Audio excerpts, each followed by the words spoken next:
Hello and welcome to episode 6 of the comicbookspeculation.com podcast, Comic Book Wars.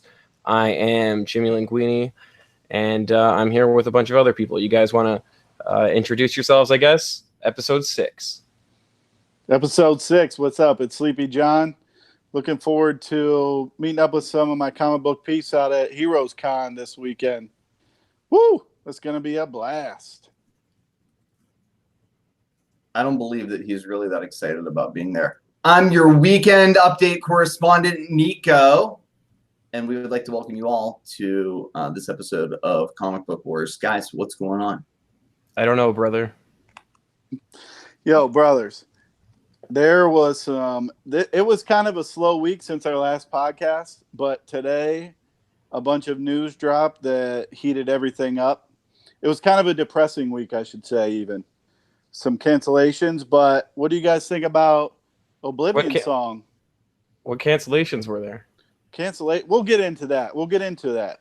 Yeah, I don't know. I woke up late today, and then I had all these alerts on my phone, and all these books had sold, all my Oblivion songs. So that's great. So I guess Universal is making it into a movie, and that's then what they're saying. Key Collector is saying Die is being developed into a TV series. Yeah, that was Key Collector is claiming it as an exclusive that Die is optioned as a TV series. No more details than that at this point. So take it with a grain of salt. I don't know. The Oblivion Song, Kirkman's got, obviously a good track record, but he's got some books that haven't panned out long term. I don't know about Oblivion Song as a movie. I think it's a property that has to be made as a movie because of the subject of the material. I think you got to have a little bit of a budget, kind of like East of West or something. It's kind of a futuristic westerns. I don't want to say western. I should say more like just like a desolate Earth type of situation where I think you need some money to do the things that they would have to do. What do you guys think about it? Have you guys read any of it?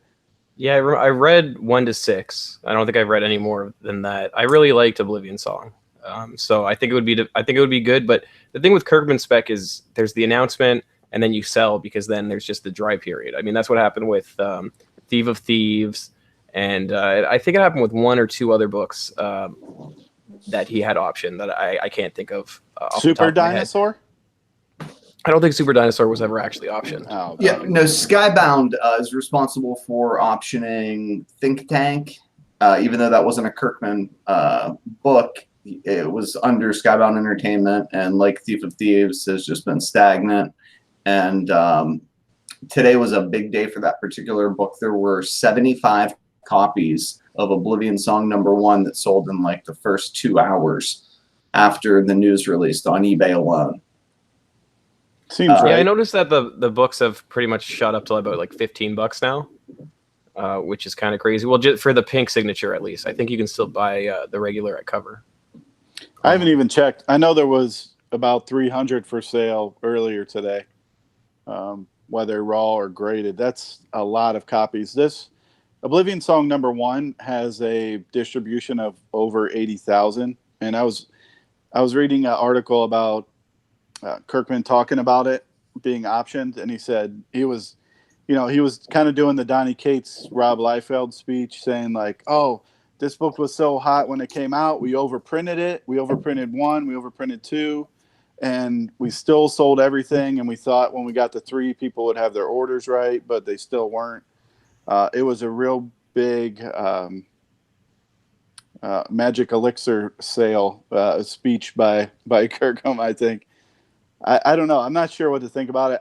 If I had some, which I don't, because like I said, I didn't really like the first issue. I would be selling now for sure. Jimmy, did you read the issues in the advance copy? Yeah, so I got an advance copy from the New York Comic Con. I knew some people who went, and then I know that Kirkman spec is always good, so I was able to secure a copy, and then that's how I read it. But I think that's like the first print or the first like published work of Oblivion Song, so I think that book's probably going to go up in value. I know it was like you could still grab copies for like $40 earlier today, which seems very inexpensive. And then the other one, I think that's that was going for like 200, I think, when people first got wind of it. It was an advanced trade that was sent to retailers. Well, it was first released at New York Comic Con in October, and then in January, when the book was still available at final order cutoff, they released one per each Diamond account, which was pretty. Are you guys talking about the foil cover? No. This is a trade that had the first 6 issues. Yeah, they did an advanced readers trade. Right. And the foil cover is probably the one that's also going to see a lot of big appreciation, because I know a friend of mine has a store. He has one for $150 Canadian, one of the box sets of the statue and the book, and that was limited to 1,000. So when you compare it to the 80,000 of the first print, that's probably going to be the big winner. Yeah, so that came out a little bit later after issue 1 was released. There was a statue that is basically the figure that's on the cover of Oblivion Song #1, and it came with a limited comic book boxed inside of it. Well, there was an issue with production, so they only released 400 at first, and then there was another 600 that had to be released after the release date. So on the release date, a certain amount came out, and then another came out a few weeks later. What that retail, I think, was like $125. It was $200. US was the retail, yeah. Oh my gosh, 200? Yeah. How much was that selling for? Because I know it did get a tiny bit of. I think it went for like 3 to 4 at first, but nothing too big. But I do think that book that comes with it, the one that's limited to 1,000, is going to be the big winner. Went for like 3 to 4 at first. George or Nico, what the fuck are you doing? I was trying to read the live chat. I think he's watching an episode Makes me of happy. Seinfeld. I can't. It's hard to, if the episode Seinfeld's on, it's hard to not watch it. It's hard to read this guy sometimes. I don't get it. So there's. But I guess he's not a fan of Oblivion Song. I guess that's what we've learned. Yeah, I have absolutely no interest in that book whatsoever. But I'll sell every copy I have. I just think you're dumb. I think both of you guys for not having issues of Oblivion Song. It just doesn't make sense. No, I've got them. I mean, I can't believe how many issues I have, but I just think it's so dumb that more people don't. I think I've gotten to the point where I can kind of see these things coming, because this reminds me a lot of, even though it's not the exact same process, reminds me of Outcast. Now, Outcast, we've talked about it before, I think, on this podcast, where it was either optioned before or right after FOC of issue #1. Yeah. So I think it was optioned before, because it's still got like over 40,000 distribution, which Outcast was pretty is Kirkman high too, right? Yeah, Kirkman and as Paul Ezekta. And that thing, man, oof. That thing sells for nothing today. The show wasn't bad, but it was just it's really hard to sustain value with any media properties anymore, it seems like. We're kind of past premium. Right? I mean, it's a small premium, though. Like, Cinemax is a small targeted audience that's already paying, an extra amount of money. Perhaps there's a little bit more pirating going on today with, like, jailbroke Fire Sticks and so forth. So maybe you'll get a little bit more, but not much more. It's just such a small audience compared to Netflix and some of the larger streaming services or cable, obviously. Yeah, we'll get into that a little bit later, I think, with some of the other properties that we're going to talk about. Can we talk about Die? Agree. Yeah, Die. We've talked about it, I think, on the podcast again. Another book that has been, it shot up like crazy after issue #3 came out, maybe around that time. The Virgin variant that was limited to 800 was selling for 200 easy. There was a 9.8. It was only one for a while, sold for 800 to 1,000 or something at the time. Yeah. It's a good read. I think it has a broader audience than most comic book properties, in that it appeals to both comic book people and the gamers that you see in a lot of shops now that have diversified what their product is. So you got the gamers in there where they are, go in certain nights, they're playing their board games, whatever it be. I don't know. Honestly, I don't know anything about that life, so I don't know what they're really doing. But I know I'll be going through long boxes and people are making moves and pulling cards and doing their thing. I think it appeals to both those properties, and that's what people knew from the beginning, and that's why it kind of got popular. That was how it was. That was how it was. The precursor coming out. That was the story being told, and it really caught on. I think with people once they saw both the art and the story is pretty cool and unique.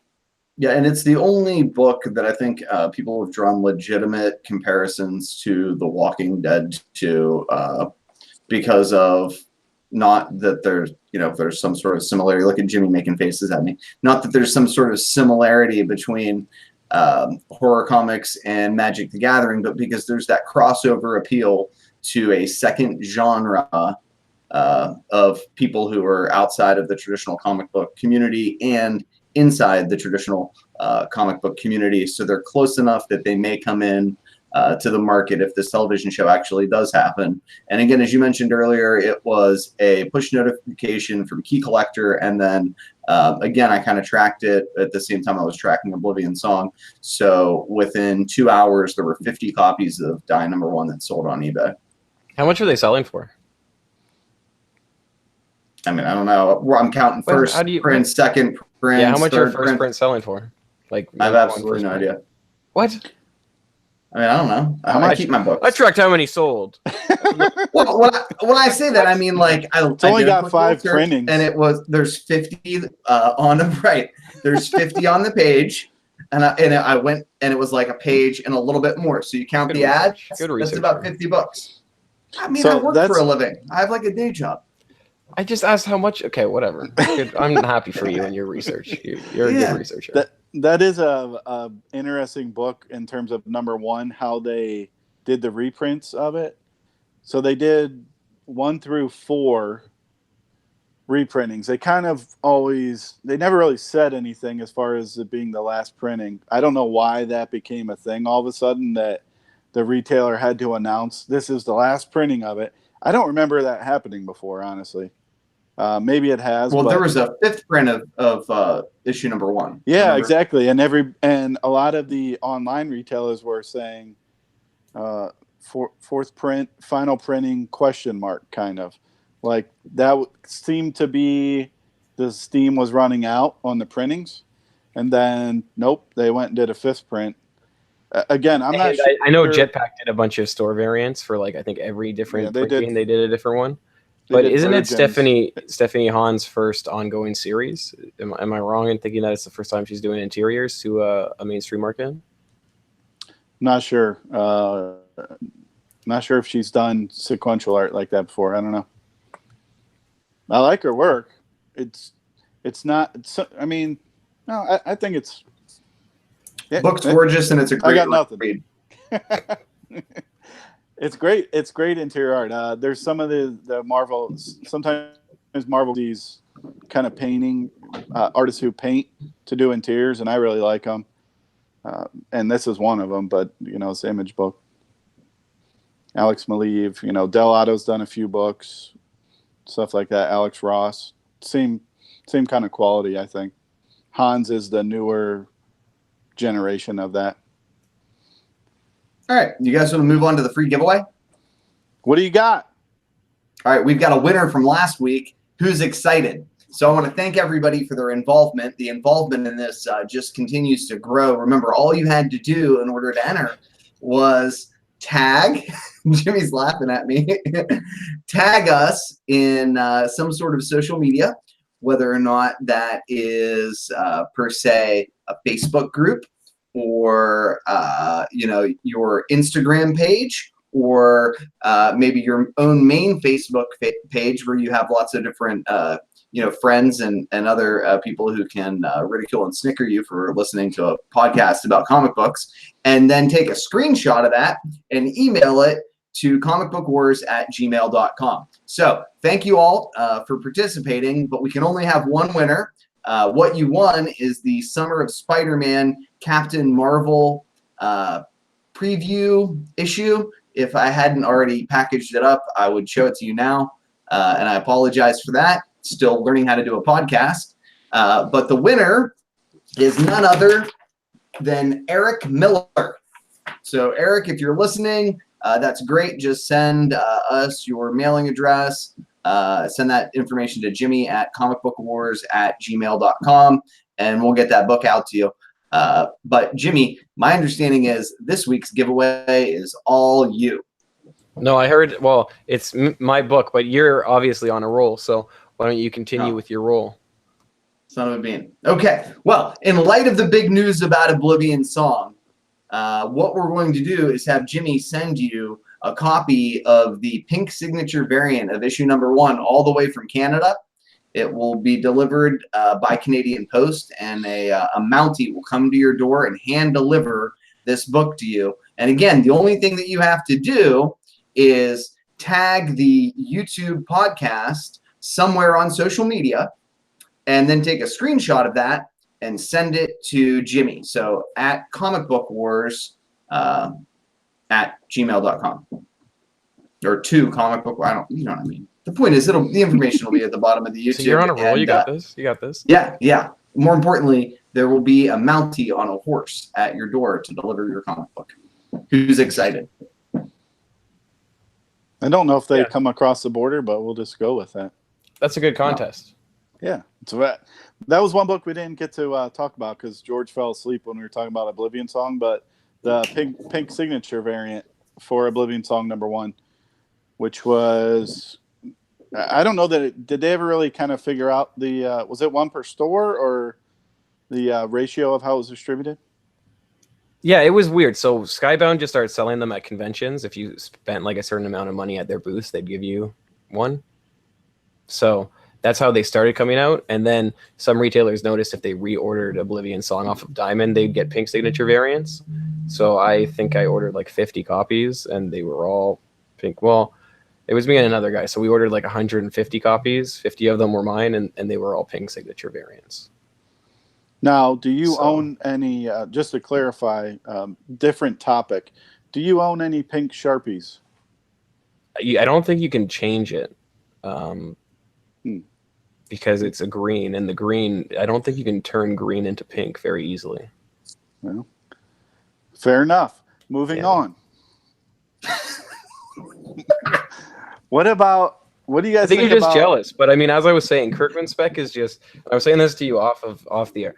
Kirkman spec is just no brainer spec. Like, I don't understand why everybody doesn't have copies of it. This is why I was writing articles about it when the advanced reader thing came out and you could still order copies. I mean, it sounds no like, brainer. You ever heard the term armchair quarterback? I know you're from Canada, so you may be like a hockey reference that I don't know about, but yeah, it's like, oh, I got a bunch of copies of Naomi number 1 because they were easy to buy when the 3rd issue came out. And do you see me on here like, boy, Brian Michael Bendis, no brainer spec. Should have just bought a bunch of them. No, because he's not though. I don't think he is. Pearl number 1. You ever heard of it? Yeah, but I mean, how many other books does he have that? No brainer spec. Yeah, whatever. You and I both know Kirkman spec is no brainer. I don't know how you can be this when we know Kirkman spec. Oh shit. Well, let's talk about new books. Who's excited? Talking about variants, retailer variants, nonsense. Nobody cares about variants, huh? Yeah, I'm not really happy. It's gonna be excited. Quick week, very quick week. I don't think so. Black comes out this week. No, I mean, let's talk about the thing that's going to get you into the store. They're doing these secret variants, or Marvel has 2 secret variants where they're like 1-in-1 ratios, or at least that's how some people are reporting them, and they seem to be selling pretty well online. Marvel has only done these secret variants on other issues that have been like important, whether it was Venom 7 with the tongue, which was the first Dylan Brock. And then they did the one for 682, Avengers 682, which is first Immortal Hulk. So, which was Hawkeye riding on the horse, masked and unmasked. Yeah, so they did 2 of them, right? So they did one for Venom 15. And can you make the camera point at me? Yeah, it's not you. I did already. Oh, like I don't know what I'm doing. But yeah, so they did one for Venom 15, and they did another one for Symbiote Spider-Man 3, I think. Well, so yeah, So who knows what that means, but they seem to be selling for 10 to 15 online. So we'll see where that goes. So it's basically Wow, just, that was interesting. it's basically just looks like there's some Carnage webbing on the trade title.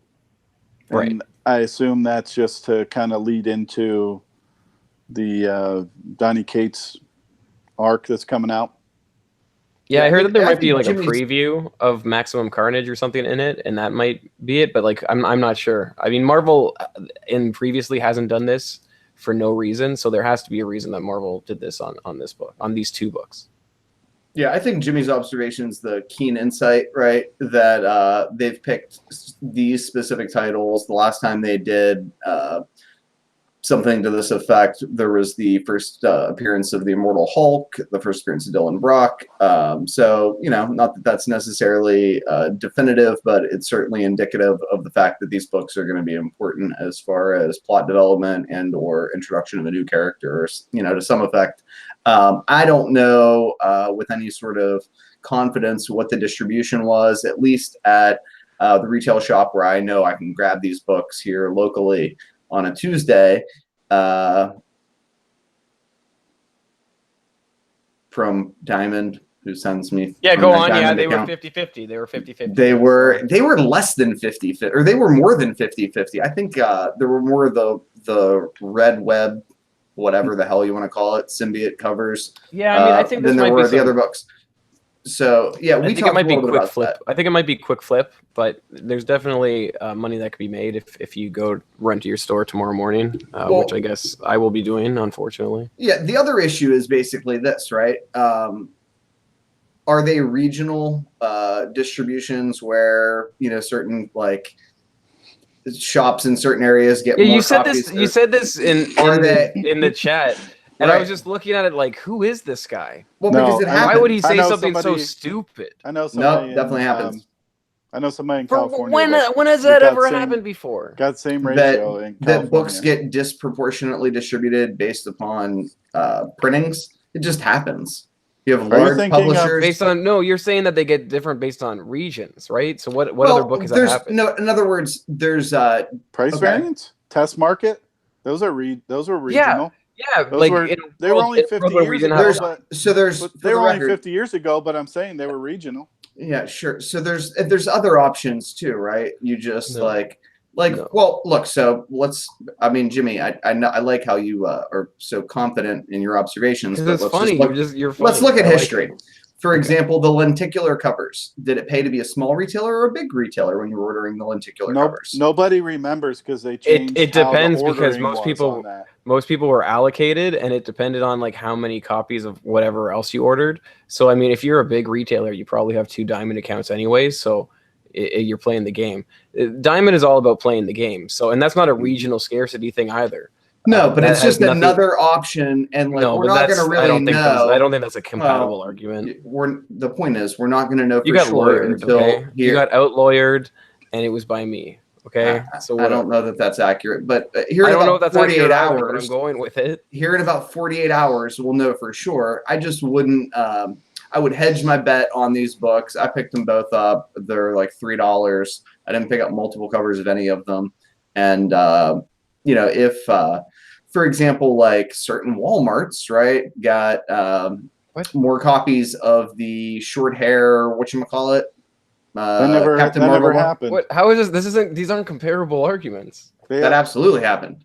No, it yeah, did no, not. 100% they got more. Yeah, but these No, aren't no, comparable.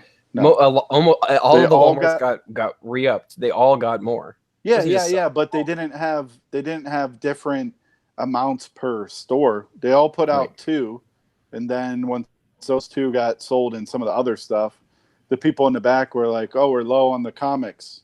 Yeah, put some more of those comics out." All right, and then they come putting them more out. I mean, that's basically how more of them came out.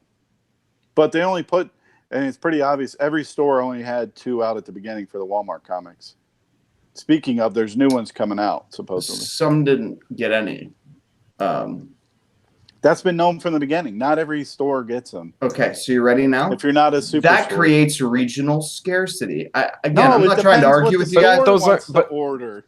I'm not trying store to is argue not- with you guys. Okay, The point okay. is, these are things. That, You're right. You're right. happen. Because Walmart is a worldwide organization, right? But only the American ones in the U.S. sell comics, right? Yeah, and not Regional all of them scarcity. What are you talking about? What are we That's going? not We even live in a that's not global even a economy. thing. Oh man, what's next on this outline? Not a I'm thing. sure I'm coming off as a real jerk, and I apologize for that. But Well, what Guys, is is this our first fight? I don't know. I It think- could be. I think it So might be. Anita Blake the is in a need book to that be I've right been- is important to some people. whatever. Yes. Anita Blake They're is in a not book. on this podcast, though.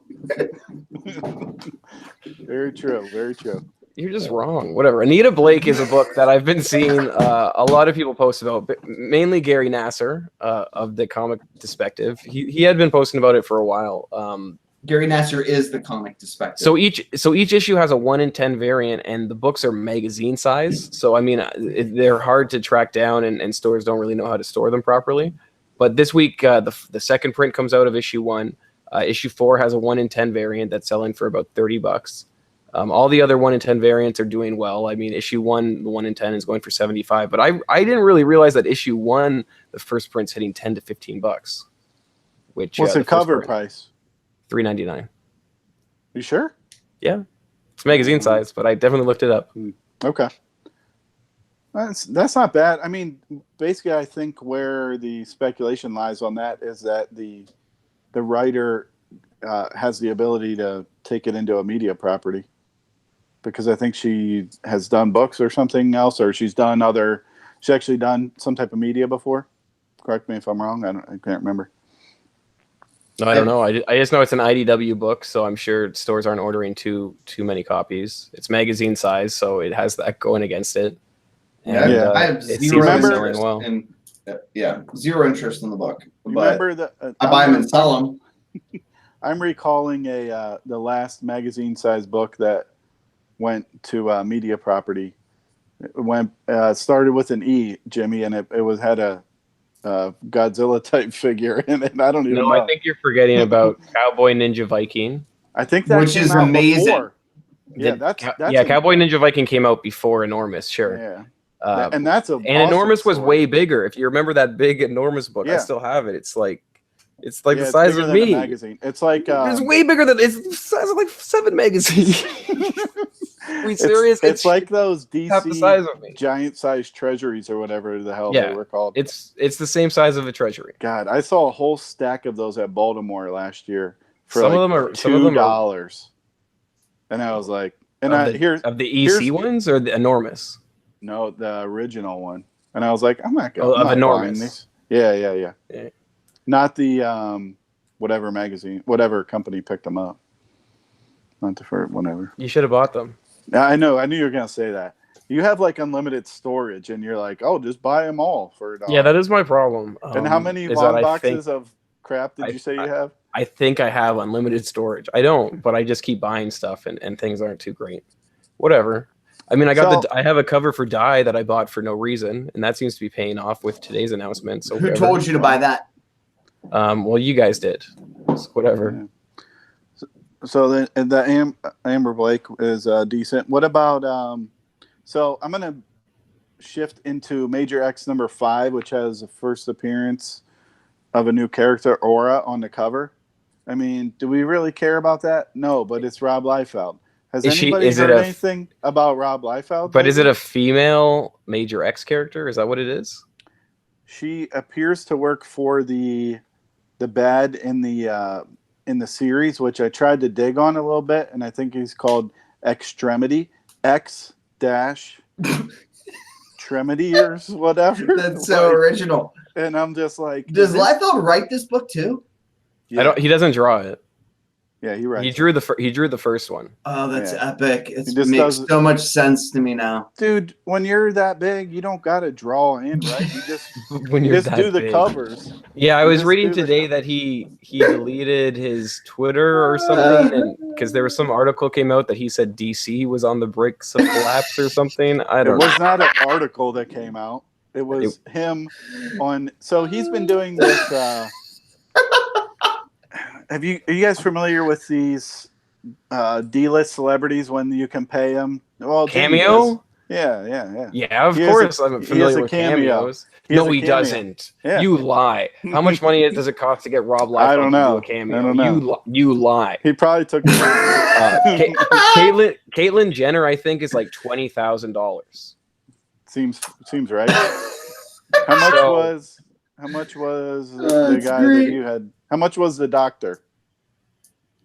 I don't. The doctor was Oh, $5, so it was That $5. was $5. You're right. Yeah, That but was we a got cameo. who was it? Tyrone, the guy Yeah. who did all those viral videos where he yells at people and takes the cigarette out of their hands. Yeah, he Yeah. was. I think he was like $20 to $15 for the videos. I thought I don't read know. somewhere he had a cameo, but I could be wrong. Because he was Yeah, doing, no, you're right. I'm looking it up right now, and it says he does. Like Bleeding Cool has an article, so I would love to know how much money it costs because that sounds hilarious. Yeah, we're gonna need to get a third party to do this because he's definitely gonna blackball us if he watches No these way. videos with us laughing. Dude, he is cheaper than people from the Howard Stern Whack Pack. He's Which is what? he's $29, where the guys Oh from the my Whack Pack God. are like $50 to $100. why are you doing? Oh man, we are totally gonna why are use you this. paying? Oh no, this is, you know what? I'm glad you brought We this got up. problems. We'll never Why get him is on. he We're gonna doing need this? a shill cameo buyer. I don't think he needs the money. I think he just wants the I'll attention. absolutely So- give it to him. Are we going to give it to him on the couple things that blew up this week? Or are we just going to talk about his cameo? Because I'm okay with that. Oh Lord, have What other mercy. things Let's just- blew up with him? Well, I'm just saying, why does he need $30 so bad to do 3 minutes wherever with somebody? Well, he can charges just go to a $50 an con. autograph, so Yeah, he can just go to a con and set up and make $10,000 in a day. But he's going on there saying how DC's going to collapse, and He might need the money soon. he also said there was a New Mutants 98 coming out with a facsimile reprint, and a store did a variant of it. And once again, he's saying, "I'm not going to sign that. Don't even bother bringing it." And but his name is on it. yeah, that's the best part. He put it on Facebook, and then people are like, "Look, it says right here after Liefeld," and then he just like cut the comments off. And now it got to the point where, so if you remember the first store variant for that had the New Mutants 98 homage, he said, "Well, it didn't say after Liefeld on That it, was the so I'm Stadium not." Comics one, right? Correct, yeah. By And Jamal Campbell. Yeah, and both Jamal Campbell and Stadium Comics said this was not final. It was going to be put on there. We just hadn't got to it yet. I've already gotten an offer to be the third party for Liefeld, for the record. Thank you. And so he said he wasn't going to sign that because it didn't say after Liefeld, and now he's gotten to the point where he won't sign this one because Marvel did not tell him that they were allowing it. Because he would have wanted to do his own store variant for it. That's why, right?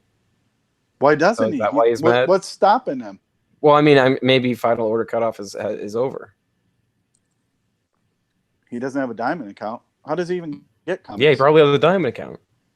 How does he even get comics is the question. Because he did the Deadpool, the first Major X. He has that Yeah. one. I'm sure like it's a deal through Marvel or it's a deal through Diamond. I mean, Diamond will send you books if you're a creator, I assume. I feel like he's not in a good place right now, and I honestly No. I'm honestly How like, can you jump to that conclusion? Well, I mean, I know You that gotta so jump to he's conclusions, Matt. the first Deadpool movie comes out, and I guess that was his peak, right? And then he went down. And then the second Deadpool movie had Josh Brolin and Cable, so it went up a little bit. Didn't hit the same peak it did like with the first movie. But yeah, now like nothing's happening with him. Like he has no other properties that are going to get optioned or how would he's having done. Cable in the Deadpool movie not just like No, it Well, shot yeah, it up. yeah, It yeah, didn't yeah, shoot yeah, it. yeah, It didn't yeah. shoot it up though, like the way it was when the first movie came out, though, right? Gotcha. That's what He's I'm always saying. looking So, for the next. and now high. he's on a downturn. The third movie will happen, and that will bring it up a little bit, like bring up who Rob Liefeld is. But at the end of the day, I mean, he's fallen off completely. Yeah. Yeah. Clive Barker did a comic book series on that. It's called Tapping the Vein. Tapping the Vein. Oh. It's a Clive Barker series. Yeah, that Yeah, here's reminds my me question. of the Chester Brown one about prostitution called "It Pays" or something. Yeah, can I ask you Or guys like this? what he did was he just went and saw prostitutes, and then he wrote a comic about it, and then he won a bunch of awards. And I mean, how that makes sense, I don't know, but I mean, there's a million comics out there, and it's amazing. So Yeah, can I ask you guys this? Why is there not a larger movement to give credit to Joe Kelly for Deadpool?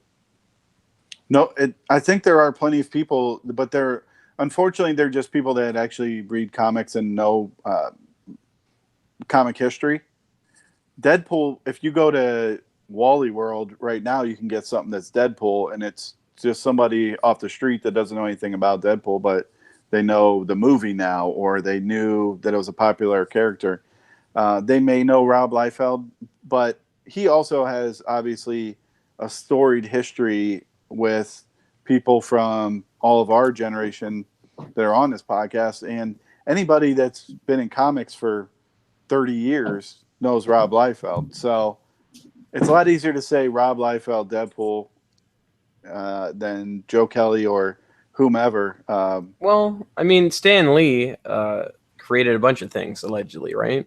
And yeah, and everybody says he created everything. Yeah, and nobody talks about the storylines or Right. whatever. So, Yep.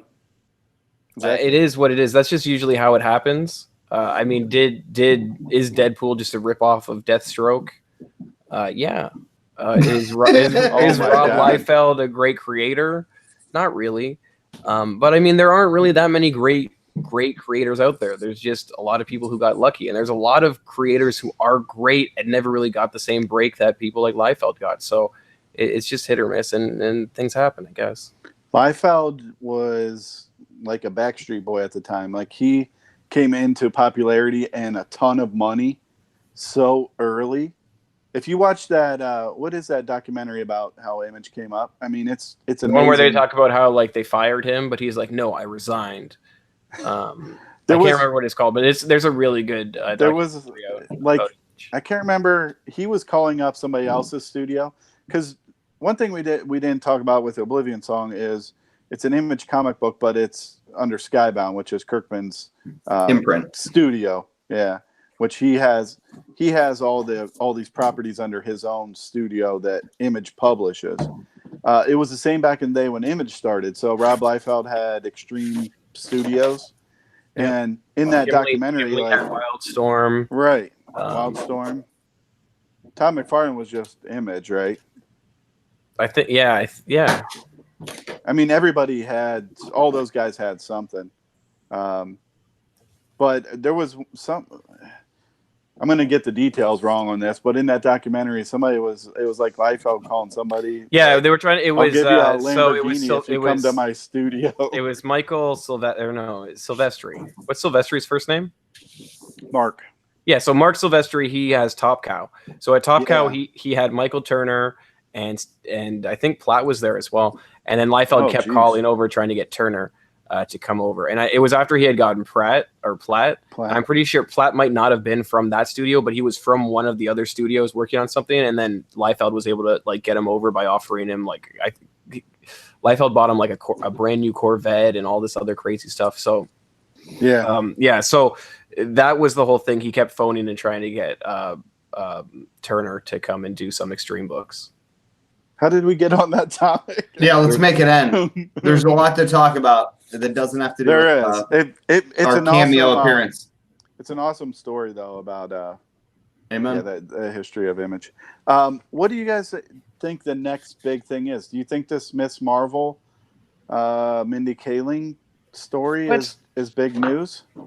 Yes. I don't. I think it's personally, so the Mindy Kaling, who was on The Office, and she's done a lot of other good properties on her own, the Mindy Show, she's done some movies. She said that she's talked to Marvel about adapting a Miss Marvel Kamala Khan series. I think she would be great for it, but the thing is, this is the realm that is she a little old? Yeah. No, she would be the writer, I think. Yeah, but she also said she has no news about it happening. Yeah. Like, she just said that she talked to Marvel about it. So I don't think anything's happening with it. Kevin Feige mentioned this over a year ago, that Miss Marvel, when he was starting to do his promo tour for Infinity War, Miss Marvel is definitely in their plans long term. And I was talking to Nico about this earlier today. If you look at the GPA results for Captain Marvel 14, which is the cameo, according to Amanda Connor, of Kamala Khan in comic books. That's when she's a child, right? No, she's not a child. She's just barely seen. She's like the background. It's like half of her face is seen in the shadow, kind of thing. And if you look at when Feige talked about that, there was plans for her. If you look at GPA, that was when that book peaked. It went from $250 and 9.8 to 609.8 in the matter of 2 weeks. And since then, it's been on decline, but it's flattened out now. So it shows you it's an awesome representation of the market that we live in now. Meaning, once something hits, you want to be sitting on that thing and holding it and selling it, because over a year ago and a couple weeks, it hit its all-time peak to current levels. So if Unless you had it's that a book, newsstand, right? Yeah, the newsstand is an anomaly. I mean, you're not gonna. How many of those even come up? Captain Marvel 14 newsstand. I've seen one, and it went for what, $2,400 as a 9.6. Something ridiculous. I mean, those kind of books will be the ones to look out for as things move forward. But I think it just shows the representation of where the market is. Like, that's why I'm saying, like, something with the Oblivion song, I'm okay selling now, because once the news hits, it's a pretty high peak in terms of how the market currently works. In 6 months, you'll be able to buy it at a cheaper price than you sold it for, buy it back for whatever you had invested in it, put a few bucks in your pocket, and walk away, and everybody's happy, I think. Except the person that's caught holding a bag, which that's not your problem. I mean, there's plenty of books that we were just talked about earlier in this podcast that we're sitting on that we got caught holding a bag as well. So, yeah, the reason I think that's such big news, I don't know that it necessarily is. I don't know that there's, and again, these books continue to surprise me. I don't know that there's much room for Ms. Marvel books to grow, right? Like the Captain Marvel 17 second print, but it just keeps going up. Every time I'm can this book go any higher? It's same with the Melina variant. I'm like, can this book go any higher? And it does. So, take that for what it's worth. I don't know that it's necessarily like a big deal because of the growth potential on those key books. It's more like here we see the continued trend of A-list Hollywood movers and shakers demanding involvement in superhero-related properties by any means necessary. And it shows that there's still a commitment to comics in Hollywood. And for me, that's the most important thing for the long-term health and growth of the market. Is that we're going to yeah, I mean, I think her saying that she met with Marvel, I don't think it's any surprise Marvel is at the forefront of this currently. That Kamala Khan, being Muslim, Mindy Kaling met with them. If Mindy Kaling and G. Willow Wilson wrote the screenplay for that, G. Willow Wilson was who brought Kamala Khan into Marvel and wrote the first series. I think it would be a very well received. It would be funny. It would be a great movie. I think it'd be much better than Captain Marvel has been received. Personally, I don't know if that would happen, but I think that would be a great direction for Marvel to go. Speaking of, Nico, you mentioned a couple books. The one book I always look for that is nearly impossible to find in 9.8 is the all-new Marvel Now .1. It's her first full story and first full appearances, the way I think that it's labeled. Captain Marvel 14, she had a cameo. That's the green. It's the cover with the green on it, right? Yeah, it's like, and it's a nightmare because it's oversized book. Yeah, it's an oversized preview book. So the previews, as far as I've been able to determine, they're all original stories. So the story in All New Marvel Now .1 predates Miss Marvel #1, which was for a long time considered her first full appearance. Like Captain Marvel 17, second print, first cover and costume, whatever. But from what I've seen on that all new Marvel Now, they all have a spine stress like near the same spot. Look at them online, look at them, find them in person. I think it was just a manufacturing thing, and they all got smashed in the same spot. Now, not all of them. There are 9.8s, but they're so hard to find at Raw. Yeah, and plus you're going to get a lot of defects in the top and the bottom of those books that are not going to be considered binary tears because they're going to be so substantial. I just picked one up that I'm just like, yeah, and how's it look? It ain't a 9.8, but I paid $4 for it, so who really cares? What a jerk. Yeah, but the point is that was the defect, right? It was an oversized book, and at the top of it, the binary tear just moved into something more because it wasn't well taken care of. It happens. What is the binary tear? Is that like when it goes into the Matrix? Yeah. It's when Neo's there, and then Morpheus. Wait, is it Neo though, or was it John Wick? Well, you start seeing zeros, and then one starts showing up in the zeros, and then you have to do a math equation. I don't know. I never really understood the Matrix. Isn't that what the Matrix was about? Zeros and ones? Yeah, that's how code is written. Let's keep moving. What do you guys? So we talked about a couple image properties that had high print runs or not high for image books.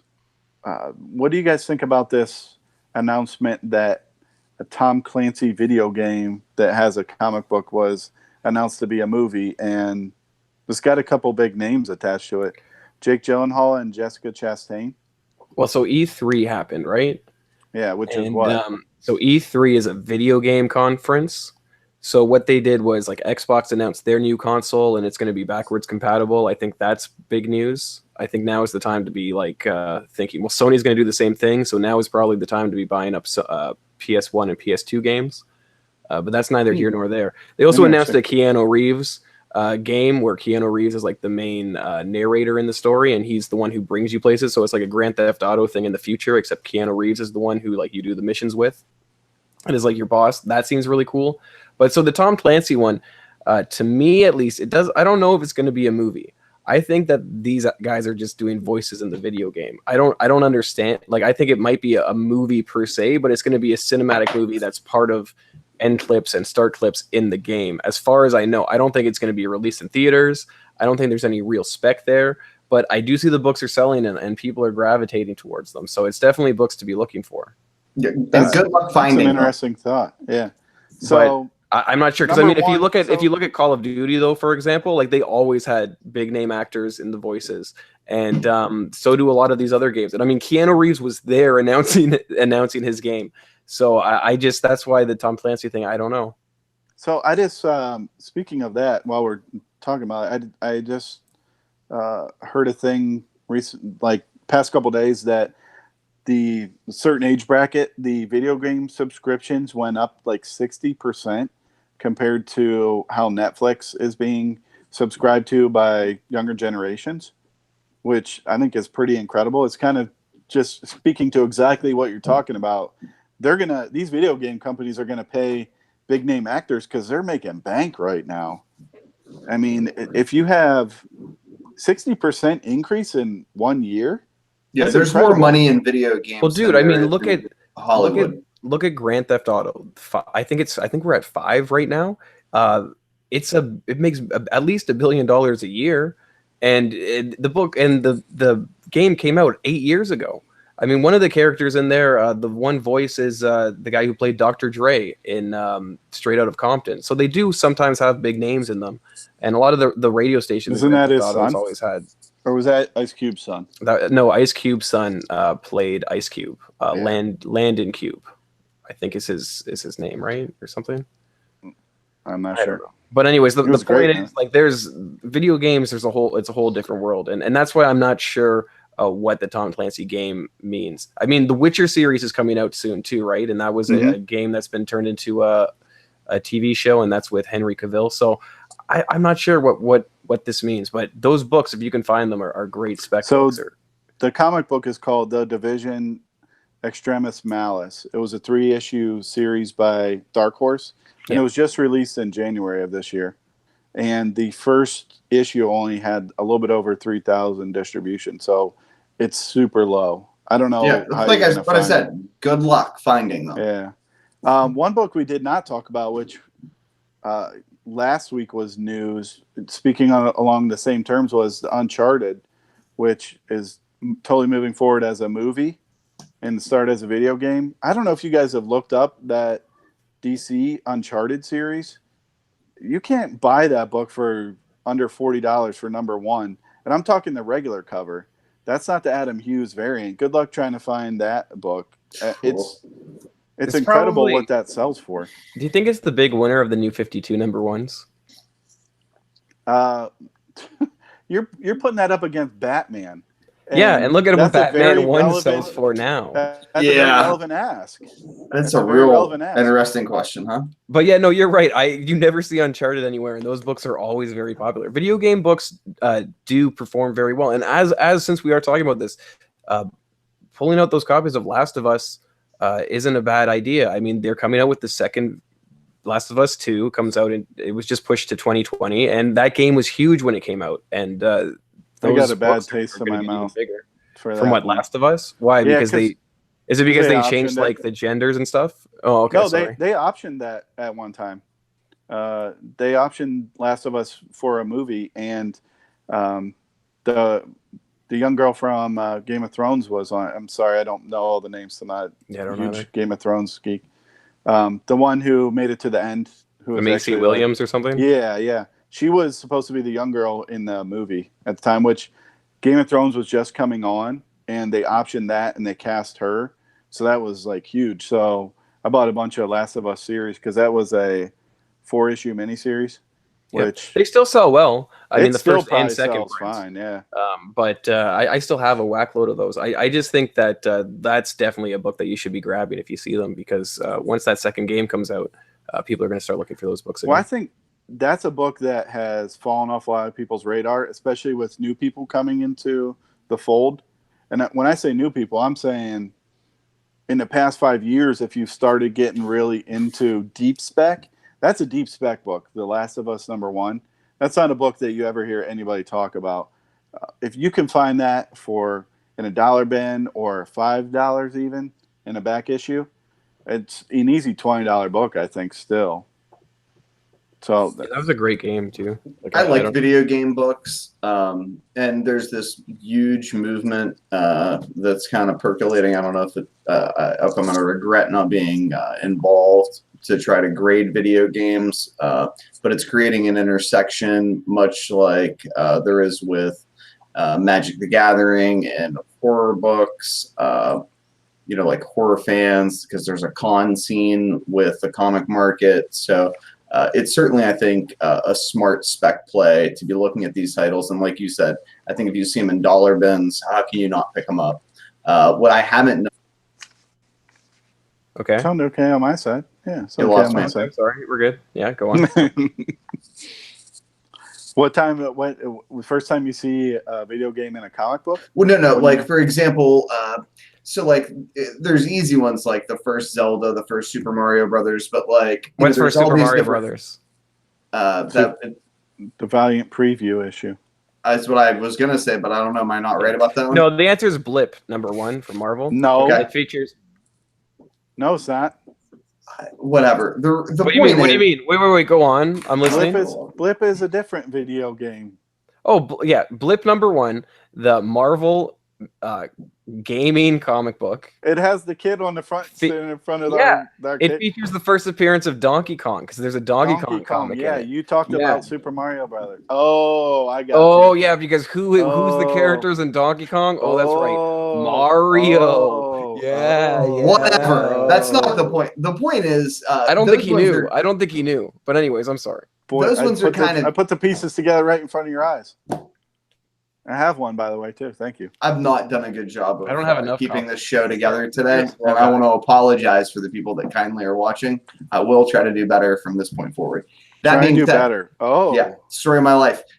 So those ones are kind of easy, right? Regardless of the Blip Valiant debate, which thankfully didn't ensue. The ones that I get confused about because I'm just not that familiar with are things like when is the first Mass Effect? When is the first time you get whatever, insert Metal Gear Solid? You insert it there. But I think that those are like halfway decent. Aliens and Predators are good ones too. Not necessarily video game, but they have lived on, I feel, through mediums other than just movies. Yeah, and I like those kind of books because they have secondary audiences that I think will support them. It's weird. We may have talked about this on the podcast before, but like I sell more Indiana Jones comic books at shows than I could possibly sell on eBay. It makes no sense whatsoever. That's the weirdest thing I ever heard. Thank you. But people will come up to the booth like every other show I'm at, and they'll be like, "Do you have any Indiana Jones comic books?" And I'm like, "Yeah, as a matter of fact, I do." And have you ever had anybody ask for Married with Children comic books? No, but I've asked for Married with Children comic books. No, I'm just kidding. Reverse. Actually, I've been the guy asking for.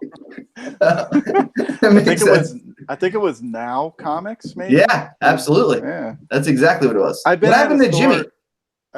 He's back. Nobody's worried. I was worried. I was at a store one time when a guy asked for that, and I was like, I just saw some over here in a dollar bin, and then I couldn't find them. I looked like a real jerk. And now you're searching for them yourself? Now I'm like, where do I get the first Al Bundy hand in pants? You're like, but these are sexy Kelly Bundy covers. They're just like those Archie covers. Whoa. Maybe they're going to pop next. All right, let's get back to business. There's literally no reason to buy Married with Children comic books. Clearly not. And there's so many. They're fun for me. Yeah, they're great photo covers. Good signature series opportunities. So, what do you guys are you guys low on this Korvac idea of him being a Phase 4 baddie for Marvel Phase 4? Jimmy, you want to go first? I'll give you my analysis second. Korvac. Everybody knows Korvac. Giant size defenders number 3. Number 1. I thought you said quarterback. Yeah, so that's why I was confused. But I also don't know who Korvac is, so tell me more. Okay. So the point being, much like Jimmy, I think no one cares. Who's Korvac, right? Has it been announced, or is it just rumored? No, it's a Reddit rumor, which I would not put a quarter into. Long in the line of like trash villain spec. People trying to pop off their Bronze Age villains. Yeah, I would not put him in trash spec. Annihilus and Korvac have both been in trash spec, or as Nico called them, trash spec. But I put them in the pick these up for $10-15 because they're square bound, impossible, and high grade. Oh, I'd taken that Avengers annual number 6 all day long, dude. And high grade, that's a money book. It's the first Franklin Richards. And now it is. But what about 10 years ago? So it's kind of like giant size Dracula number 5. Nobody likes that book. Whereas nobody wants it, but then you buy it in high grade and it sells because it's the first John Byrne at Marvel. Is it the first? Are you talking about Terminator Burning Earth versus Alex Ross? Yeah, I like you. Like, that's all I can say. Like, I don't even know what to say. Like, that's hilarious. But yeah, no, I think those are good books. So I agree that those books are really hard. Like, the giant sizes are tough books and high grade, but I don't understand the spec on Korvac. So here's kind of the deal. It was already a $50 book, and now it sells for $75. Who cares, right? Like, that's what grade? Like super near mint. I mean, I honestly bought 5 of those for $2 each, maybe 5 years ago. Right, but I'm talking about this like jump that's happened in the last 6 months. The only reason I brought it up is because it's been rumored. There are so many rumors right now. Thank you. You gotta really figure out where you're gonna spend your money. Yep. Because any week I could spend $500 on rumors that are going around right now. And here's kind of my problem. I was talking to somebody about this earlier today.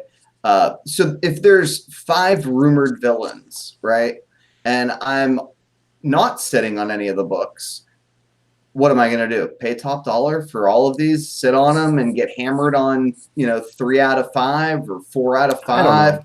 Absolutely not. If I'm sitting on them, am I not going to sell them? And maybe I get hammered on 1 or 2, but I do great on the other 3, and it all kind of evens out. I just If it's Bronze Age, I'll sit on it. If it's newer, I'll sell. If it's Bronze Age, I'm not going to lose money by sitting on it. And we've talked about that before, right? It's the books Yeah. that you can invest in where you won't lose out. You can always divest and get out and not lose money, that have big potential upside, that are the smart, I think, shrewd investment moves. The thing is with these villain spec, you have a very limited window. Thank you. Because at the end of the day, the fight's going to end and the villain's going to be over with. So I don't usually gravitate towards that kind of stuff. But you got to be careful with that, because you don't want to be sitting on books at all. And if you are sitting on books, the last thing you want to do is be sitting on the bad guy from Iron Man 2 or the bad guy from Ant-Man and Wasp 2. I mean, what does that book sell for now? Probably nothing. Who was that? Bad guy. I don't know. Exactly. They turned a male character into a female. It was like The a big Ghost. Iceman. Yeah, the Ghost. There you go. Oh, And Yeah, I don't no think one that cares. book does anything now. crap. I sold that book too early, man. Yeah, but I you sold sold it that for a on- lot more than you bought it for, I'm sure. Oh, absolutely. Yeah. The character in the comic, the Ghost in the comic, looked like trash. In the movie, badass character. That was Really? oh yeah. Are That's those a good sweet movies? character. I liked the Ant-Man and Wasp 2 for the most part. One was pretty. Ant-Man did more than I expected it to. I was happy with it. 2, I thought Ghost was a pretty sweet character, and I think she's supposed to be back for the next something or another. Oh, she didn't die? But I mean, I don't think that They book tried- is doing anything now. So They basically made her a good character, or switch over to good at the end, because she was only bad because she was trying to protect. She was going to die, or her dad was going to die. Bill Foster was her dad, I think. that's like what happened in Jaws 2. Where at the end of Jaws 2, they made the bad guy, the shark, they made him into the good guy. They were all friends and they had a picnic. But did the shark give up some flesh so that they could eat? No, I mean they gave up flesh so the shark could eat. Okay, let's Seems move right along. Reverse of what you would do. Let's move right along. So the way I see it, we've got. Where do you guys want to go next? I think just real quick, hit on Paper Girls. Brian K. Vaughan mentioned something big may happen in the future or coming up. Paper Girls is going to end with issue number 30. It's on 29 right now. Those books are in dollar bins. Man, that in the past week, like I said, there's been 4 hits now since up to today of speculation properties that could or could not do anything. All of them are rumored except for Oblivion Song, really. So pick and choose what you want to deal with. Moving on. So it's Oblivion Song, Die, Paper Girls potentially, and what's the other one? We also talked about Korvac could be a baddie. We talked about The Division, Tom Clancy. Oh yes. We talked about I don't Miss see those as a Marvel. fourth. Okay. Miss Marvel, maybe. There's more, but my weeks run together, and I can't remember because we do this early, and then I write that article later in the week. So it's like, Nico, what about Yeah. What about some older books that you've been keeping an eye on? all right. So I'll talk about just kind of some hits. What I've dubbed the ongoing saga of good girls and bad boys, which is good girl art from the golden age and pre-code horror. The real standouts, I think, last week on eBay were Spirit 22, a CGC 5.5 copy sold for $5,995. Spirit 22 is the woman in the red dress with the dagger in her stocking. That's a real classic cover, and it's been moving at about $1,100 a point.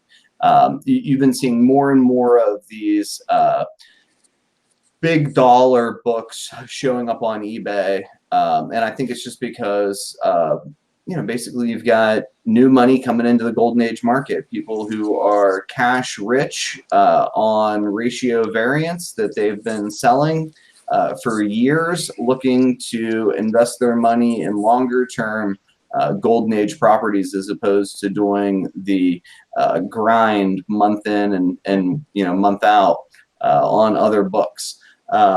As far as pre-code horror books, we continue to see Crime Suspense Stories 22 just pop up on eBay. There was a period of about 9 months where there was like not a single live auction.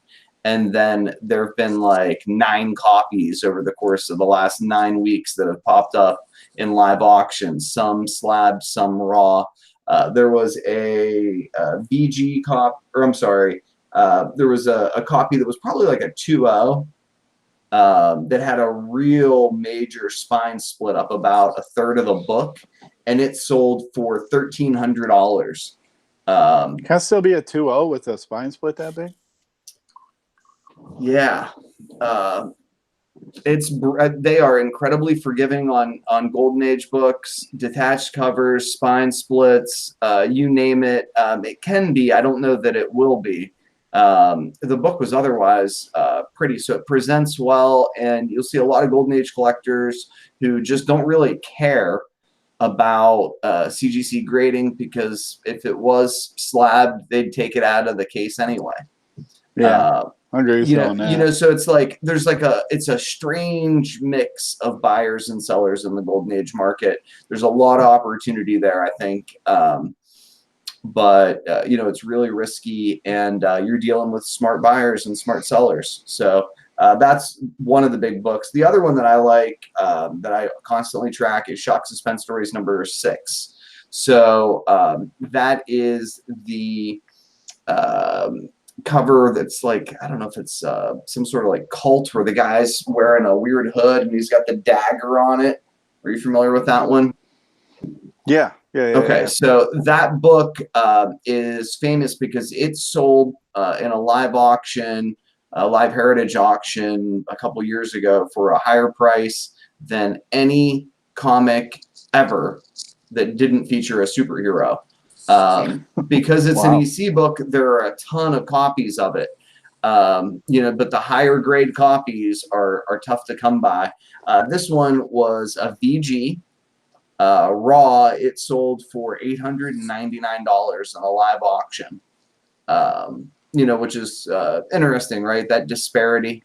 Was the one that sold for the high price like a Gaines copy or something? Or I'm like sure. Copy? I'm sure it was a Gaines file copy. And I don't know what the distribution is. I just remember that headline because I remember when it happened, but I wasn't really into comics back then. But what's interesting is that you'll see like 9 9s. There's a 9.9 of an EC book. There's there's all kinds of 9.8s of these Gaines file copies. And you'll see distributions of those EC books that are just unbelievable at the high end. Our man Jimmy's back. The other thing that was interesting that I wanted to talk about with older books was the AF-15 CGC 9.2 that sold for $598,000. Oh my goodness! Wait, that buys like a 7-bedroom house in Texas. $598. Why would you say Texas? Because like in Texas, you can get a lot more because nobody wants to live in Texas. You'd be surprised at the property values in Texas. Did it sell in Heritage? Because isn't that where their headquarters is, Texas? Well, that's actually where a lot of the auction houses are in. I think the tax laws. It was on Comic Connect. Hilarious. So Florida's that's a Comic Connect auction. Metropolis. No way. I swear to God. Well, no, that's what huge win for that book. Oh my God, that is a giant win. How did they even get that book? I don't know. Oh my God, that is incredible. Yeah. Here's what's interesting about that book. They are as incompetent as they come as running an auction house of that caliber. Here's the interesting part about that book. I remember they once beat me out of like an extra $100 or $200 or something because I sent them money on with a PayPal card, but I didn't use friends and family, and they're like, "We're gonna need that extra money." And I'm like, "Oh my word!" Anyway, neither here nor there. I paid it. It was Well, like were spending they what- your friend or your family? No, it was clearly an effort to. Well, yeah, you Seems draw like you draw a the violation inference of the there. I still rules. want to shop on Metropolis. I don't. So I know that they don't But report anyway. to GPA. So I mean, I don't know how like real any of their auctions are because I mean, again, they don't report to GPA. Well, So, this book had a um, QES certification, which is like the whatever certification. what does that mean? I don't know, but it indicates this little sticker indicates that it had quote preferred staple placement. Oh, it's a QVC. You mean? No, this Yeah. one's QES. Yeah. No, I think Oh, that there's means a- the there's guy bought another- it off. There's QVC. another one. There's a competitor in the sticker market for slab books. Okay. And it indicates that it has a perfect right edge on the front cover.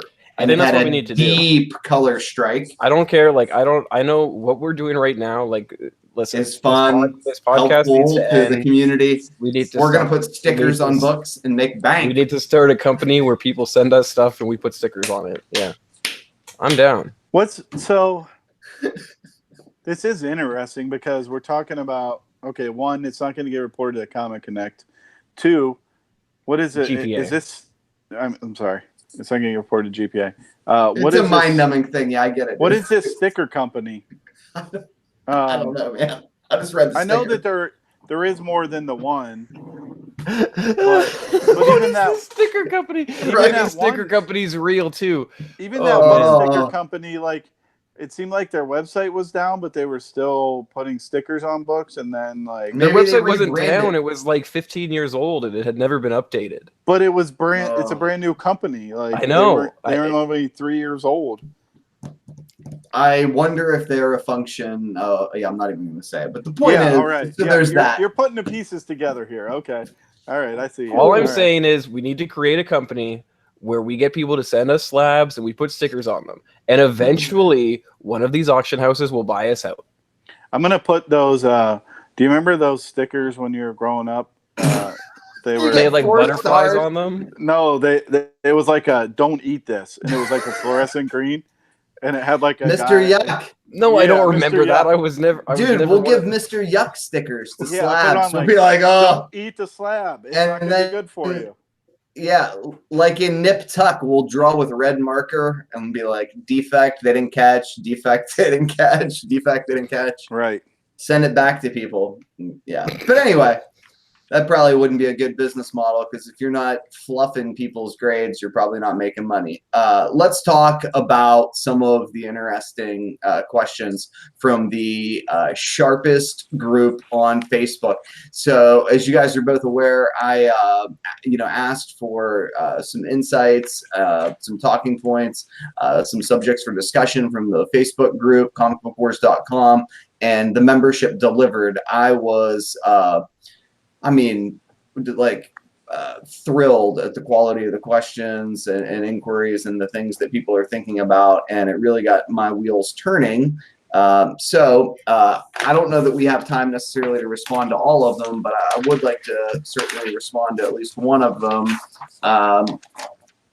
You guys have on the outline there, do you want to pick a person's question to answer? I agree. I thought everybody that put a question in was actually a real good question that could be. All these questions could be a whole podcast in themselves. I'm not going to pick any certain one. We'll pick a first Jimmy, name. We'll do the rest of them later. I'll just start with the first one. Jason talking about how many first appearances there have been in comics this year alone. I don't think any of us follow the market that closely in terms of that would be like a great question for Gary, the comic perspective.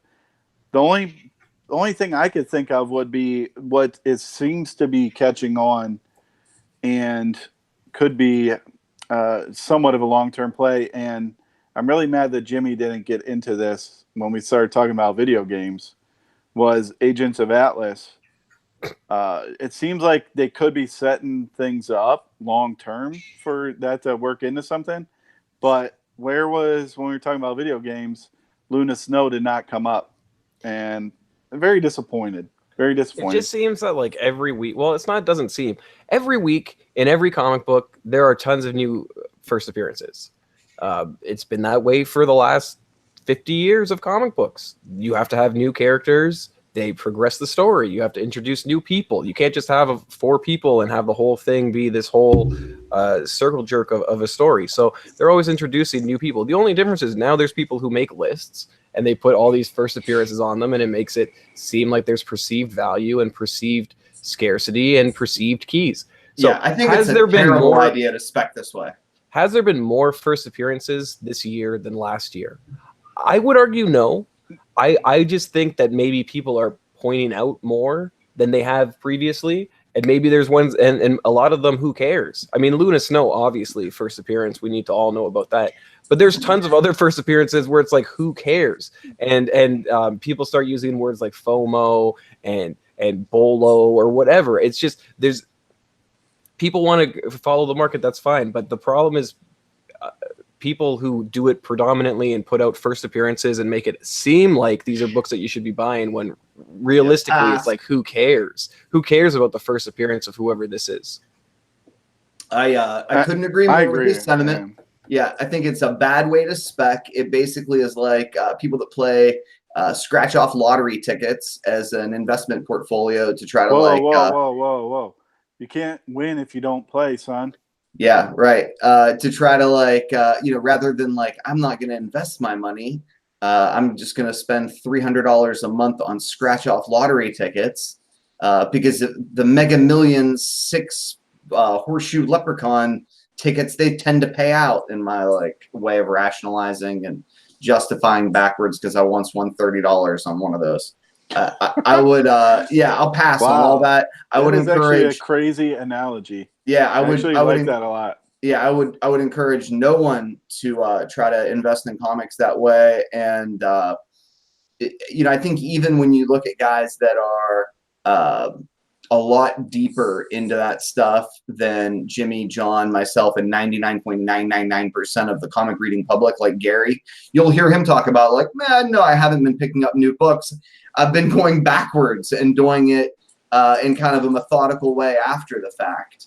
But I think that if that's just not the way that I would encourage anybody to invest their money. If you're looking back in 2018, so that we don't say don't do it that way. And you do want to sink some cash into some old or some newer characters that have longer term potential. I still like that tongue variant for Dylan Brock. I think that's a cheap buy-in. What is it? It's probably like a $20 book. Was it Venom 8 or Venom 9? I think it's Venom 8, right? Or Venom 7? I don't know. But it's like, what is it? Probably a $20 book or something? Venom 7 and 9 are the Dylan Brock books that you want to get. Yeah, so $20 books, you can slab them for, get them pressed and slabbed for another $20-$30 and stick them in a box. If you want to spec on a character that maybe has some backwards appeal. The thing to mention about that is, as Jimmy mentioned earlier, both those books that came out with the secret covers, they didn't become important until much later, many months later. Now, when 682 came out, there was talk of Hulk coming back, but Dylan Brock was not a thing until the story played out longer. It was just a great turn and burn books because people wanted these secret variants because of, again, relative scarcity. I mean, they weren't 1-in-1s like these new ones that they released recently, but they were 1-in-10s or 1-in-7s or even 1-in-4s. So they do sell well. I don't know. Yeah, so I mean that's kind of one. But that being said, I'm not holding like a stack of Dylan Brock first appearances. I mean, I've got a couple here and there. Should be.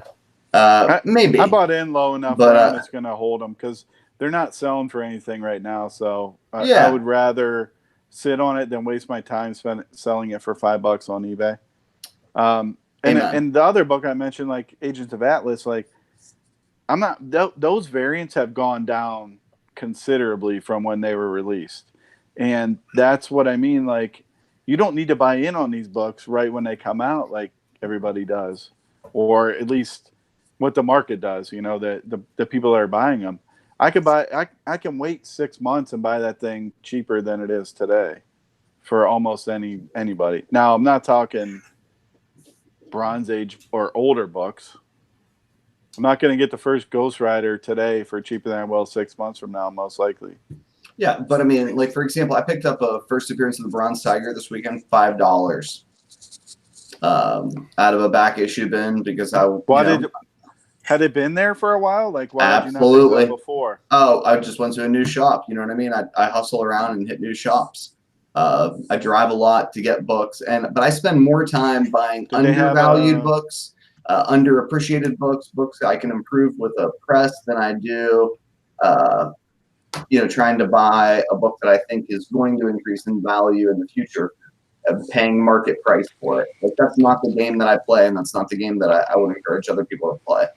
So that was a question that our buddy Patrick asked was books like that you're going to buy now that you're going to hold. I don't know that we want to get into all those books, but let's talk about. There's a couple that like are real easy. I think that everybody talks about as like undervalued keys. They've been doing it for like I don't know. Well, 10 years. Was like Bronze Tiger. That was Korvac for me. Like okay. I had a couple of those in my collection. That was Beta Ray Bill. Like that was what Patrick and now said. they're like, starting to pop. Beta Ray Bill had Beta Ray Bill has progressed from 10 years ago. When it first came out, it was super hot. It was a super hot book. There's no denying that. It was never a Deadpool book, but it has gained slowly over a long time. But books that I've been getting is like Nova #1, first Richard Rider. That book has been on people's radar for 5 years at least. But you could still get a nice high grade copy 2 years ago for $60, let's say. I think it's past that now, but I think it still has some potential because there's no news on the character. Somebody like Warlock, I think that one is getting real high on potential.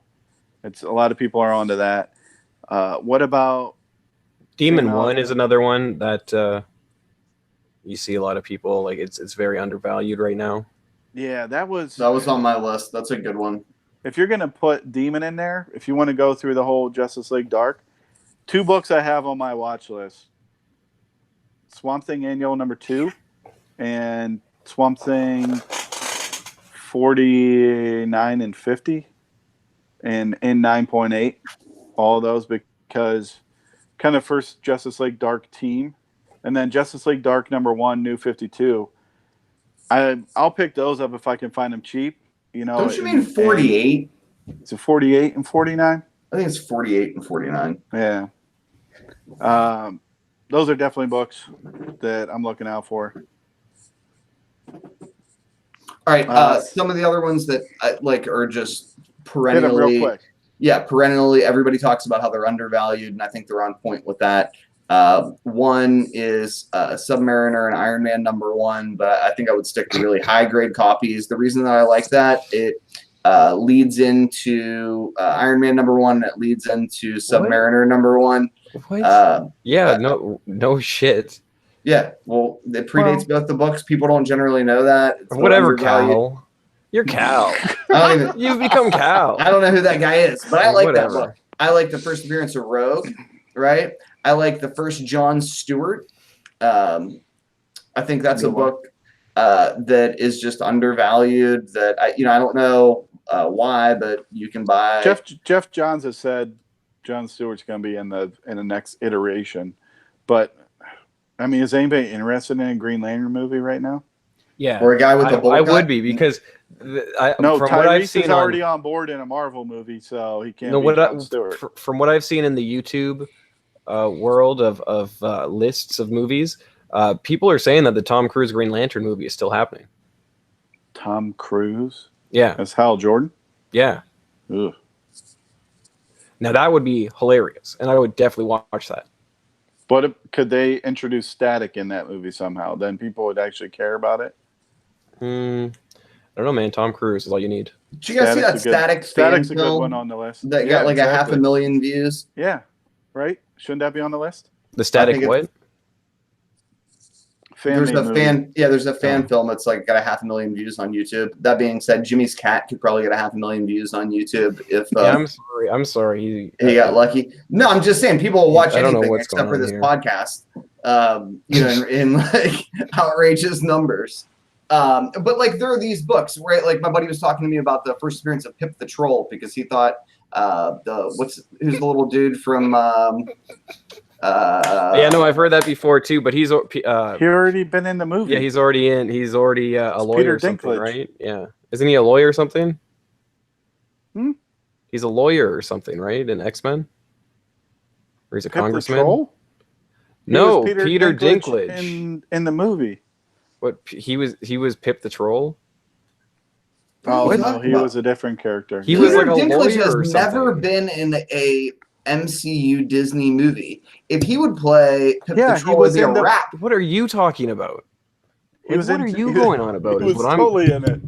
What are you? Have you not watched the X-Men movies? Those Who are is not. the- Those I'm don't sorry, count. what They're was not the, Disney. Oh my goodness! What Disney was- owns Fox. What was the character that That's- Is No. Die Hard Peter- Disney? Yes. now it is?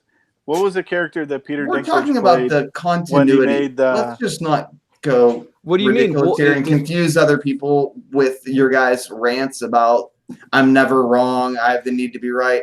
That's a book that theoretically it's like a $20 book, $30 book. You can pick them up. They're not It's going like to a recast. $600 9.8, but They're it's not like going to a $30 recast book. him. I'm sorry, it's not happening. He's a I lawyer. sold the or crap out something. of those when Peter Dinklage got cast for the Avengers movie, and I sold the crap out of those because people thought it was going to be Pip the Troll. Nope, wasn't him. It was the other guy who made the once Thor lost his hammer. Made that. Can you help me out here? I No? got nothing. Character. He's in the He movie. was the one who made the hammer. Yeah. I don't know. I haven't. I Seen can't remember. the That's how much Avengers that's how little I care about it. Well, I point don't think being, Pip the Troll. I don't think Pip Troll's a good spec right now. I think Peter Dinklage could play him on a Disney streaming show and it'd be the most adorable thing ever, and it would make me happy on the inside. He was already into, as Jimmy said, he was already into Marvel movies. Like, I don't think he wants to like. James Boland's the only dude. one that can be into. Oh wait, I Peter don't know. Dinklage did also. I don't know, man. I just think it's going to be hard to get to cast that kind of role. Oh, And, what about Willow? Do you like Willow? What about Willow? Yeah, I like Willow. I also See? like Leprechaun, and I'm not sure why they Leprechaun. recast that. Those losers. I don't want Do to you see want that some to be wrestling Peter guy as Leprechaun. I want it to be Warwick Davis. Is he dead? No. So why is he a Leprechaun? No, It's a great Warwick question. Davis made a great sitcom. Life is short. Yeah, Yeah. And he also did that tourist one for a season, which was really funny. yeah, with Carl. Yeah, Peter Dinklage is the greatest actor of our generation. He can do what he wants. I think that's Wow. all we had though for today. I think that's a good note to end on.